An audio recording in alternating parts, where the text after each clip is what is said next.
मैं हूं स्वाति चौरसिया और वक्त हो गया है 3 बजे, यानी कि 3 बड़ी खबरों के बारे में हम आपको बताएंगे कि तो क्या कुछ है आज की खबरें, इसके बारे में आपको बताते हैं। हाथ ये 3 तस्वीरें आपके सामने आपको हम दिखा रहे हैं कैसे हाथरस में रेप पीड़िता की आज दिल्ली के सफदरजंग अस्पताल में मौत हो गई।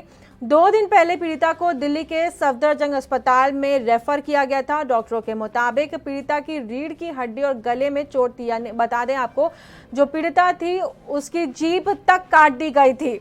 बता दें कि हाल ही में यूपी के हाथरस में 19 साल की एक दलित लड़की के साथ सामूहिक दुष्कर्म का मामला सामने आया था, जिसके बाद मामले में चारों आरोपियों को पुलिस ने गिरफ्तार कर लिया था। पीड़िता का अलीगढ़ के स्थानीय अस्पताल में पहले इलाज चल रहा था, उसके बाद उसको दिल्ली रेफर किया गया। हाथरस एएसपी प्रकाश कुमार ने कहा कि चारों आरोपियों की पहले ही गिरफ्तारी की जा चुकी है, लेकिन वहीं इस मामले पर योगी सरकार विपक्ष के निशाने पर है। कांग्रेस नेता प्रियंका गांधी ने इस मामले में ट्वीट करके लिखा है कि हाथरस में हैवानियत झेलने वाली दलित बच्ची ने सफदरजंग अस्पताल में दम तोड़ दिया। यूपी में कानून व्यवस्था हद से ज्यादा बिगड़ चुकी है, महिलाओं की सुरक्षा का नामो निशान नहीं है। वहीं आपको हम ये दूसरी तस्वीर दिखाते हैं जो कि हमीरपुर की है। हमीरपुर में एक महिला के साथ दुर्व्यवहार करता हुआ ये एक वीडियो सामने आया है, जिसमें एक पुलिसकर्मी आपको दिख रहा है इन तस्वीरों में किस तरीके से महिला को अपने जूतों से मारता हुआ नजर आ रहा है। तो ये है यूपी में कानून व्यवस्था, उसी यूपी में जहां पर उत्तर प्रदेश के मुख्यमंत्री ने जब शपथ ली थी तब उन्होंने बताया था कि राम राज्य वो वहां पर लाएंगे। ये कैसा राम राज्य है कि जहां पर लक्ष्मी कही जाने वाली महिलाओं के साथ इस तरीके से लगातार ऐसी हरकतें हो रही हैं, इस तरीके की वारदातें सामने आ रही हैं। तो हाथरस में आपने देखा जिस तरह से महिला के साथ रेप पीड़िता एक तरफ, दूसरी तरफ खाकी फिर दागदार हुई। और तीसरी तस्वीर में आपको दिखा देते हैं, चारों तरफ बीते कई दिनों से हल्ला बोल किसानों का हो रहा था। कृषि बिल जो पारित हो गया लोकसभा राज्यसभा और उसके ऊपर मोहर लग गई राष्ट्रपति के द्वारा भी, उसी को लेकर के आज बात हुई राहुल गांधी की किसानों से। राहुल गांधी ने किसानों से बात करी है और उनकी समस्या जानने की कोशिश की।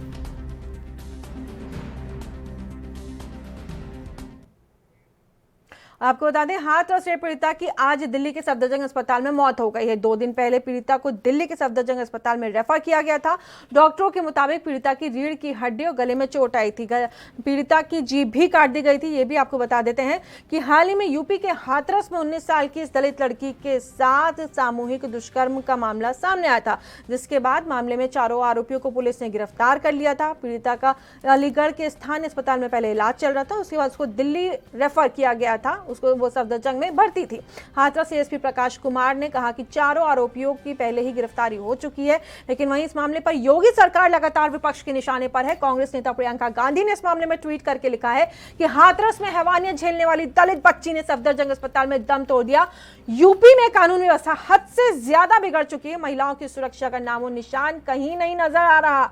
अपराधी खुलेआम अपराध कर रहे हैं, बच्ची की कातिलों को कड़ी से कड़ी सजा मिलनी चाहिए। हाथरस, शाहजहांपुर और गोरखपुर में एक के बाद एक रेप की घटनाओं ने राज्य को हिला दिया है। वहीं यूपी के पूर्व सीएम मायावती ने अपने ट्वीट में लिखा कि गैंगरेप पीड़िता की मौत की खबर दुखद है, सरकार पीड़ित परिवार के हर संभव सहायता करे और फास्ट ट्रैक कोर्ट में मुकदमा चलाकर अपराधियों को जल्द से जल्द सजा दे। तो पहले ये वारदात होती है यूपी में उस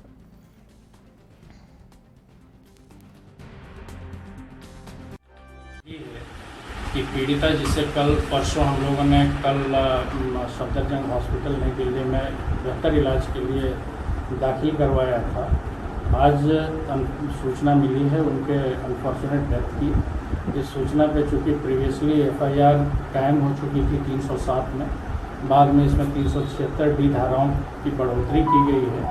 अब 307 से इसे 302 में तरमीम किए जाने की कार्रवाई प्रचलित है और वो की जा रही है।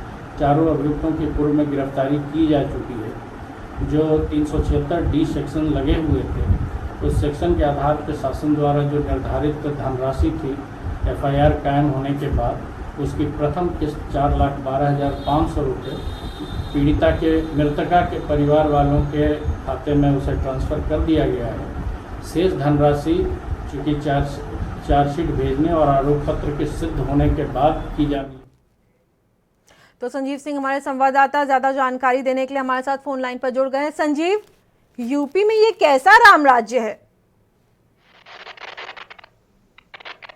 स्वाति, आपको बता दें जिस तरह से हाथरस की जो घटना हुई है बहुत ही बेहद और शर्मनाक घटना है। जिस तरह से एक दलित युवती के साथ जो है गैंगरेप किया जाता है, 14 सितंबर की घटना है और जो चारों के चारों आरोपी हैं वो उच्च श्रेणी के आरोपी है, उच्च श्रेणी के जाति के जो लोग हैं वो है, उनको जो है कहीं ना कहीं पुलिस का दावा है कि उनको पहले ही गिरफ्तार किया गया। लेकिन आज जिस तरह से अगर बात की जाए हाथरस पे एक दलित युवती जिसका जो है गैंगरेप किया जाता है और उसकी मौत हो जाती है, ये बेहद शर्मनाक घटना है यूपी के लिए। क्योंकि आज अगर बात की जाए क्योंकि पूरी जो इस पूरे लगातार जो विपक्ष भी लगातार जो ये दावा करता है कि जो है सरकार के द्वारा कानून व्यवस्था को लेकर के सवालिया निशान भी खड़े होते हैं। लेकिन अगर देखा जाए कि जिस तरह से एक दलित युवती की जो है मौत हो जाती, गैंगरेप होता उसके साथ, उसके बाद उसकी जो अगर बात की जाए इंसानियत को शर्मसार करने वाली घटना है। ठीक है जी स्वाति। ठीक है संजीव, जिस तरीके से आप कह रहे हैं कि इंसानियत को तो बिल्कुल शर्मसार कर दिया, और ये पहला मामला नहीं है, भले ही चाहे हम यूपी की बात करें, बिहार की बात करें या तमाम देश की बात कर लें, महिलाओं के साथ लगातार अपराध बढ़ते चले जा रहे हैं। मेरा यही सवाल है कि जब कहा गया, जब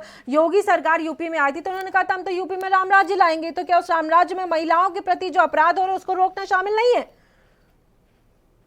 जी बिल्कुल, देखिए अभी हाल के दिनों में जिस तरह से यूपी सरकार, योगी आदित्यनाथ मुख्यमंत्री हैं यहाँ के, उन्होंने अभी ऑपरेशन दुराचारी भी कहा था। महिलाओं की सुरक्षा को लेकर के एक बड़ा ऑपरेशन चलाया था, ऑपरेशन दुराचारी जिसका नाम दिया गया था, कि इसमें जो है महिलाओं की सुरक्षा को लेकर के तमाम जो चाहे छेड़छाड़ की घटना हो, चाहे दुष्कर्म की घटना हो, उन लोगों को चिन्हित किया जाएगा, उनके बड़े बड़े पोस्टर लगाए जाएंगे, चौराहों पर बड़े बड़े जो बैनर लगाए जाएंगे, उनको लेकर के ऑपरेशन दुराचारी भी किया गया था। लेकिन जिस तरह से अगर बात की जाए हाथरस में आज जो दलित युवती के साथ जो 14 सितंबर को गैंगरेप किया गया था, आज उसकी जो है मौत हो गई है दिल्ली के सफदरजंग अस्पताल में, तो कहीं ना कहीं सवालिया निशान खड़ा होता है उत्तर प्रदेश सरकार को और कानून व्यवस्था को लेकर के। तमाम विपक्ष की पार्टियां जो है वो लगातार जो है सवाल पूछ रही है कि आखिर कानून व्यवस्था कहाँ गई। जो दावे किए गए थे, सरकार जब 2017 में यूपी में बीजेपी की सरकार आई तो तमाम लगा एंटी रोमियो स्क्वाड बनाया गया था, जिसके चलते जो युवक युवती पार्क में मिलते थे उनके ऊपर बिल्कुल बुरी तरीके से उनके साथ व्यवहार किया जा रहा था। जो अपनी मर्जी से कहीं अगर बैठे होते थे, जो एंटी रोमियो स्क्वाड बनाया गया था, उसके बाद जब इस तरीके की हरकतें यूपी में हो रही है, इसके खिलाफ कोई स्क्वाड नहीं बनाया गया। कैसे एक्शन लेगी यूपी सरकार? इसके तहत कुछ नहीं तय हुआ है अभी। जी बिल्कुल, देखिए पिछले दिनों में अगर बात की जाए तो पिछले साल भी लगातार जो है ऑपरेशन मजबूर चलाया गया था। उसके बाद ऑपरेशन दुराचारी, वो भी जो है मुख्यमंत्री योगी आदित्यनाथ द्वारा निर्देश दिया गया कि महिलाओं को सुरक्षा को लेकर के खासा जो है इंतजाम किया जाए। ऑपरेशन दुराचारी जो अभी हाल ही के दिनों में ऑपरेशन दुराचारी जो है चलाया गया। लेकिन अगर बात की जाए कानून व्यवस्था को लेकर के, जिस तरह से सवाल खड़े होते हैं कि आए दिन अगर जो उत्तर प्रदेश में महिलाएं और जो बेटियां हैं वो सुरक्षित नहीं है, वो सबसे बड़ा सवाल खड़ा करता है। और विपक्ष को लगातार मौका भी मिल रहा है कि आखिर कानून व्यवस्था को लेकर के सरकार चिंतित क्यों नहीं है। जी संजीव आप हमारे साथ बने रहिए, फिलहाल रुक करेंगे अगली खबर का। यूपी पुलिस और योगी सरकार पहले से ही महिलाओं पर बढ़ रहे अपराध को लेकर विपक्ष के निशाने पर है, लेकिन इस बीच पुलिस का एक और बेशर्म और इंसानियत को शर्मसार कर देने वाला चेहरा सामने आया। यूपी के हमीरपुर में पुलिस कर्मी ने बेशर्मी की सारी हदें पार करते हुए एक महिला को थाने में 3rd डिग्री टॉर्चर दिया है। आपको बता दें वीडियो वायरल हो गया है। बेशर्मी से महिला की पिटाई करने वाला पुलिसकर्मी कोतवाल श्याम प्रताप पटेल है, जो महिला को लातों से पीट मार रहा है। आपको बता दें महिला से बर्बरता का यह मामला सदर कोतवाल से सामने आया है, जहां पर महिला से पूछताछ के नाम पर बदसलूकी की जा रही है। हम ये आपको तस्वीरें साफ दिखा भी नहीं सकते, आप देख सकते हैं, लेकिन जिस तरीके से ये पुलिसकर्मी महिला के ऊपर जूतों से उसको मार रहा है, क्या बात थी क्या नहीं बात थी, महिला सुरक्षा कर्मी पहले वहां मौजूद होनी थी, उसको बात करना चाहिए था। इस तरीके से मारने का अधिकार किसने दिया? ये वीडियो वायरल हो गया है। थाना कोतवाली जनपद हमीरपुर के संबंध में एक वीडियो सोशल मीडिया और ट्विटर पर वायरल हो रहा है, जिसमें एक महिला के साथ पुलिस द्वारा दुर्व्यवहार की बात दिखाई जा रही है। इस संबंध में जानकारी की गई तो पता चला कि इधर बीच कोई ऐसी घटना नहीं हुई है। यह घटना काफ़ी पहले की प्रतीत हो रही है और इस संबंध में जांच के आदेश दिए गए। सीओ सदर जांच करेंगे, जांच की रिपोर्ट आने पर आवश्यक कार्रवाई की जाएगी। और सीकर पर ज्यादा जानकारी के लिए संजीव हमारे साथ जुड़े हैं। दोनों घटनाएं यूपी की हैं, एक के बाद एक सामने आई है। संजीव, पहले एक केस यूपी का था, अब ये दूसरी तस्वीर भी यूपी के हमीरपुर से आगे, जहां पर पुलिसकर्मी महिला के साथ किस तरीके का व्यवहार कर रहा है, ये तस्वीरों में साफ दिख रहा है। जी बिल्कुल, अगर बात की जाए जो ये घटना है यूपी के हमीरपुर जिले के सदर कोतवाली की है, और जो ये पूरा घटनाक्रम जो वीडियो वायरल हो रहा है वो जो सदर कोतवाली के जो इंस्पेक्टर हैं उनके द्वारा एक महिला को जो अपने पैरों के जूतों के उनके जो शरीर पर जिस तरह से ताबड़तोड़ जो हमला कर रहे हैं वो दर्शाया गया, क्योंकि तस्वीरों से साफ जाहिर हो रहा है कि किस तरह जो है महिला लगातार रो रही है। और कहीं ना कहीं सबसे बड़ा, क्योंकि लगातार मुख्यमंत्री योगी आदित्यनाथ भी महिलाओं की सुरक्षा को लेकर के, अगर ठीक है, अगर कोई भी जानकारी हासिल भी करना था उसको उससे पूछताछ भी करनी थी, तो आप उससे बातचीत करते, उससे जिस तरह से संजीव मामला क्या था, पहले थोड़ा सा ये स्पष्ट करिए कि मामला क्या था दर्शकों को, ताकि तस्वीर साफ हो जाए। मामला क्या था, क्यों उस महिला से बातचीत क्यों नहीं की गई, पहले उससे बैठा के उससे पूछा नहीं गया, कोई भी मसला था उस पर क्यों नहीं बातचीत की गई, इस तरीके का व्यवहार क्यों, पहले थोड़ा मामला क्या है इसको बताइए। स्वाति आपको बता दें, क्योंकि ये जो महिला है ये कोतवाली के पास में ही जो है दुकान लगाती, पटरी दुकानदार है। और अगर बात की जाए जो जानकारी हमें हासिल हुई है तो रविवार के दिन इसको पूछताछ के लिए कोतवाली लाया गया था। और इंस्पेक्टर बातों बातों में जिस तरह से इन्होंने जो हमला किया है और जो अपने जूतों से जो शरीर पर जो लगातार जो है घाव दिए हैं वो दर्शा रहा है। उसके बाद ये जब पूरा मामला एसपी हमीरपुर है नागेंद्र सिंह उन तक जब पहुंचता है तो उन्होंने जांच के आदेश दिए हैं। उनका साफ मानना है कि सीओ द्वारा जांच कराया जाएगा, लेकिन सबसे बड़ा सवाल उठता है कि आखिरकार थाने के अंदर कोतवाली के अंदर एक महिला के साथ इतना दुर्व्यवहार जो किया जा रहा है लगातार मुख्यमंत्री योगी आदित्यनाथ। ठीक है संजीव, बहुत बहुत धन्यवाद ये सभी जानकारी देने के लिए। तो इस वक्त की बड़ी खबर हम आपको बता दें जो आ रही है यूपी से। यूपी में 7 सीटों पर उपचुनाव जो होने वाले हैं उसको लेकर के इस वक्त की बड़ी खबर आ रही है। इनकी तारीखों का ऐलान हो गया। आपको बता दें उत्तर प्रदेश में 7 सीटें जो खाली हुई थी उसके ऊपर अब चुनाव होने वाला है और उसकी तारीखें अब सामने आ गई हैं। आजम के बेटे की सदस्यता निरस्त होने से खाली हुई सीट, आपको बता दें आजम खान रामपुर की स्वार सीट पर उपचुनाव का ऐलान। आपको बता दें 3 नवंबर को वोटिंग होगी इन सीटों के ऊपर। जो 7 सीटें खाली हुई इनके ऊपर 3 नवंबर को वोटिंग होगी। 10 नवंबर को बिहार चुनाव के साथ ही नतीजे आएंगे। बड़ी खबर इस वक्त की, नामांकन भरने की आखिरी तारीख हम बता दें 16 अक्टूबर की आई है सामने। 7 सीटों पर उपचुनाव होना है। ये सीटें जो खाली हुई थी उसके ऊपर चुनाव होने वाला। आजम खान के बेटे की जो सीट हुई थी जो खाली हुई थी उसके ऊपर अब ये सभी सीटें अलग अलग जगहों से जो खाली हुई थी उसमें से एक सीट आजम खान के बेटे की है। ये मुख्य खबर सामने आई है। इसी पे ज्यादा जानकारी देने के लिए पुनीत हमारे संवाददाता हमारे साथ जुड़ गए हैं। पुनीत, तस्वीर अब साफ हो चुकी है, तारीखें भी सामने आ गई, इन 7 सीटों पर उपचुनाव होने हैं। देखिए उत्तर प्रदेश में 8 सीटें ऐसी हैं जिनमें चुनाव होने थे, लेकिन उनमें से एक सीट जो रामपुर की स्वार सीट है जिसमें पूर्व मंत्री आजम खान के बेटे चुनाव जीते थे और बाद में मार्कशीट को लेकर के याचिका दाखिल हुई थी और उसके बाद उनकी जो सदस्यता थी वो रद्द कर दी गई थी। तो स्वार सीट पर अभी चुनाव नहीं होगा, चुनाव आयोग ने अभी उस पर फैसला नहीं लिया। बाकी जितनी भी 7 सीटें हैं उनमें 3 नवंबर को चुनाव होगा और 10 तारीख को रिजल्ट आएगा। जी, तो ये आप सभी जानकारी देने के लिए आपका बहुत बहुत धन्यवाद। तो पुनीत मोहन हमारे संवाददाता पुनीत मोहन हमारे साथ जुड़े हुए थे ज्यादा जानकारी देते हुए कि उपचुनाव की तारीखें सामने आ गई हैं, नतीजा किस दिन आएगा ये भी साफ हो गया। यहाँ रुकेंगे छोटे से ब्रेक ला, बने रहिए एएनबी न्यूज के साथ।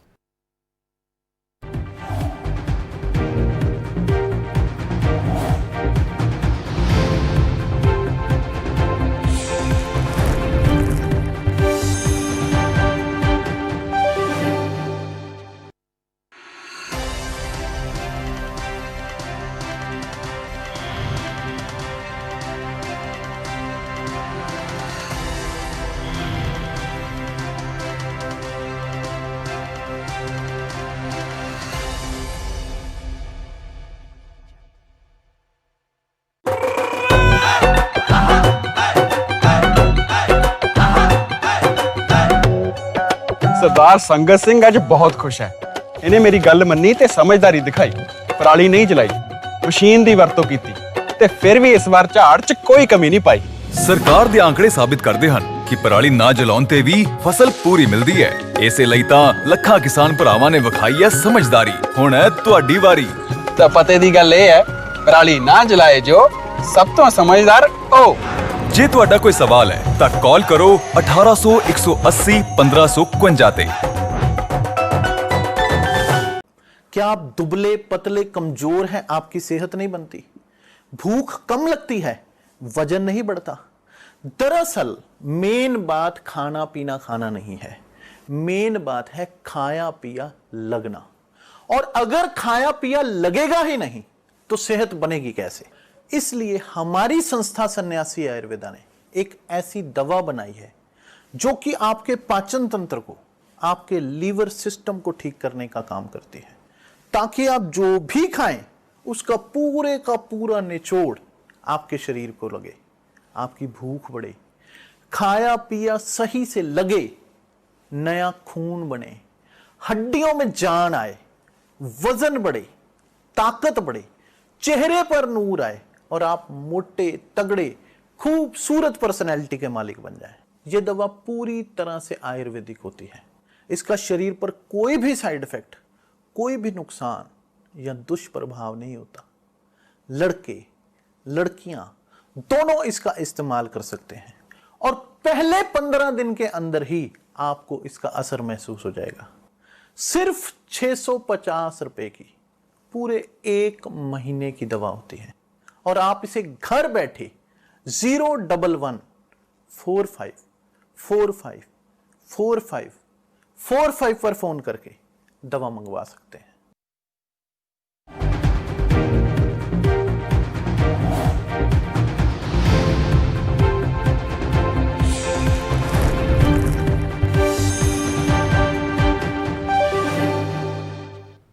और ब्रेक के बाद एक बार फिर से आप सभी का स्वागत है।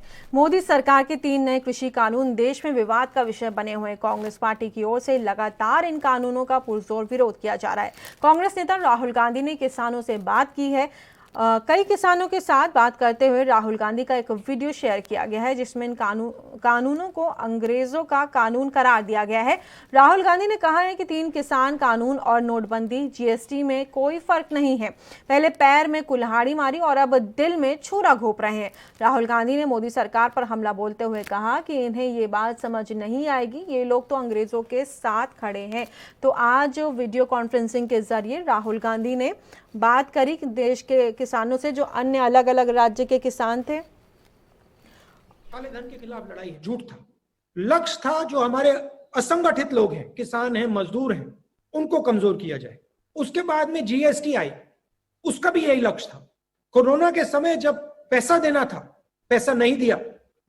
सबसे बड़े 2-3-4 उद्योगपतियों को दिया, उनकी आमदनी बढ़ती गई, कोरोना में आपकी आमदनी गिरती गई, मगर तब भी पूरा का पूरा पैसा उनको दिया। लक्ष्य हिंदुस्तान की जो रीढ़ की हड्डी है, किसान है, मजदूर है, उसकी रीढ़ की हड्डी को तोड़ने का है और जो हिंदुस्तान का धन है उसको लेने का है। ये जो 3 कानून है, इसमें और नोटबंदी में कोई फर्क नहीं है, इसमें और जीएसटी में कोई फर्क नहीं। फर्क यह है कि ये सीधा आपके दिल में छुरा है। 3 बार आपके पैर में कुल्हाड़ी मारी, अब आपके दिल में छुरा मार दिया है। और ये मीडिया आपको बताएगा नहीं, ना अखबार में दिखेगा, ना टीवी में दिखेगा, ना सोशल मीडिया में दिखेगा। मगर मेरे दिमाग में बड़ी क्लैरिटी है, इसका विरोध करना ही पड़ेगा। किसानों के लिए नहीं, हिंदुस्तान के भविष्य के लिए। इन्होंने इस देश को खड़ा नहीं किया, ये अंग्रेजों के साथ खड़े थे। तो और इसी खबर पर ज्यादा जानकारी देने के लिए हमारे संवाददाता विनीत हमारे साथ जुड़ गए हैं। विनीत, अब जब तीनों बिल पे मोहर लग चुकी है, राष्ट्रपति ने भी इस पर सिग्नेचर्स कर दिए हैं, एक एक्ट बन गया है, तब राहुल गांधी वीडियो कॉन्फ्रेंसिंग के जरिए किसानों से बात कर रहे हैं, क्या जताना चाहते हैं?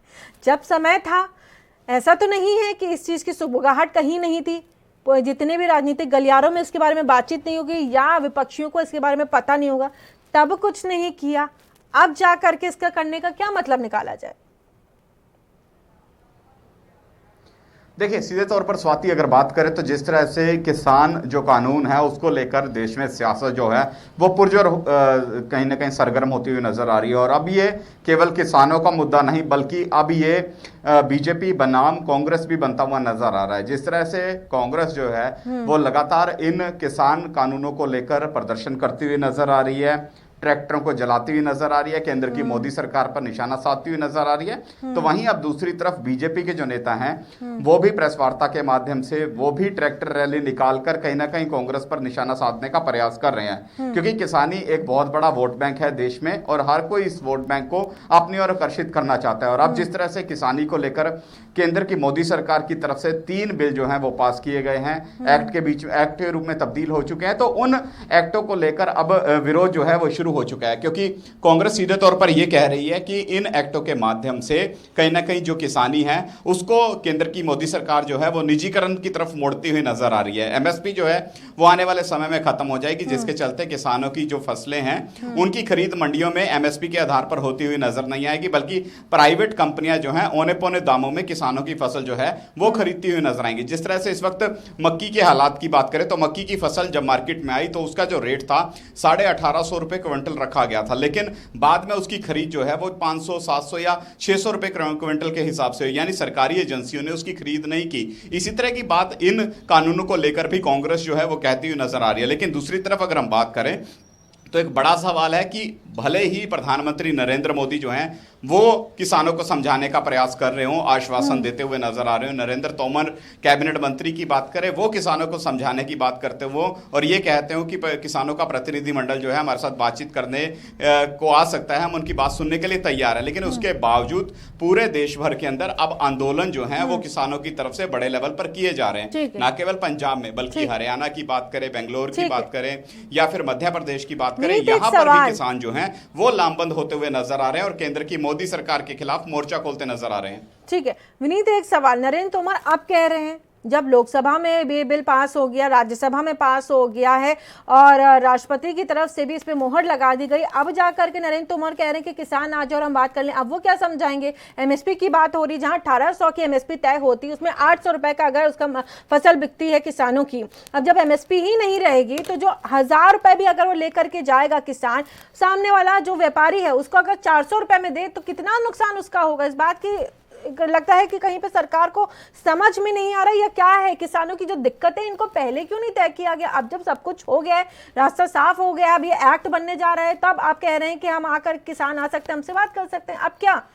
और अगर कर सकते हैं तो एमएसपी की वाला जो फैक्टर है जो किसान बार बार उठा रहे हैं उसके ऊपर चर्चा करें ना।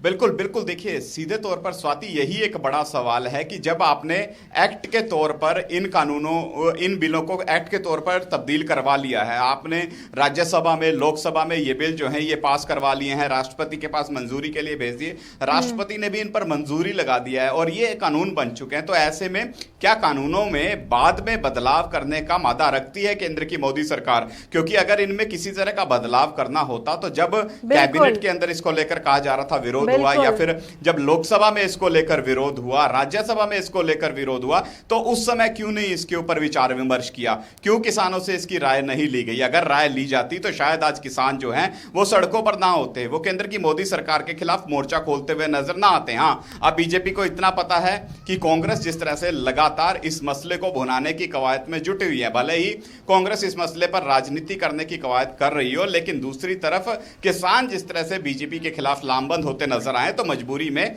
कहीं ना कहीं अब केंद्र की मोदी सरकार को किसानों के हक की बात भी करनी पड़ेगी, क्योंकि पंजाब में बीजेपी नेता जो हैं उनका गांव में घुसना जो है वो मुश्किल हो चुका है। आज भी तकरीबन 31 जत्थेबंदियां जो किसानों की थी उन्होंने ये प्रस्ताव पास किया है कि जितने भी बीजेपी के सांसद हैं, जितने भी बीजेपी के विधायक हैं, जितने भी पदाधिकारी हैं, अगर वो गांव में आते हैं तो उनका बहिष्कार किया जाएगा, उनको गांव में घुसने तक नहीं दिया जाएगा। तो जब इस तरह की नौबत आती है तो फिर केंद्र को विचार करने पर मजबूर होना पड़ा है, किसानों को बातचीत के लिए आमंत्रित करना पड़ा है ताकि किसानों की बात सुनी जाए और इस विरोध प्रदर्शन को शांत करवाया जाए, क्योंकि आज ये विरोध प्रदर्शन भले ही कुछ एक राज्यों में है, लेकिन ये एक देशव्यापी आंदोलन भी बढ़ सकता है और कहीं ना कहीं अगर ये देशव्यापी आंदोलन बढ़ता है तो फिर केंद्र के लिए परेशानी भरा सबब रहेगा, क्योंकि 1 तारीख से अनिश्चितकालीन रेल रोको आंदोलन जो है वो भी पंजाब के अंदर शुरू होने वाला है और अगर पंजाब में इस तरह के आंदोलन होंगे तो देश में इसका जरूर असर देखने को मिलेगा। जी विनीत, बहुत बहुत धन्यवाद आपका विनीत इन सभी जानकारियों के लिए। तो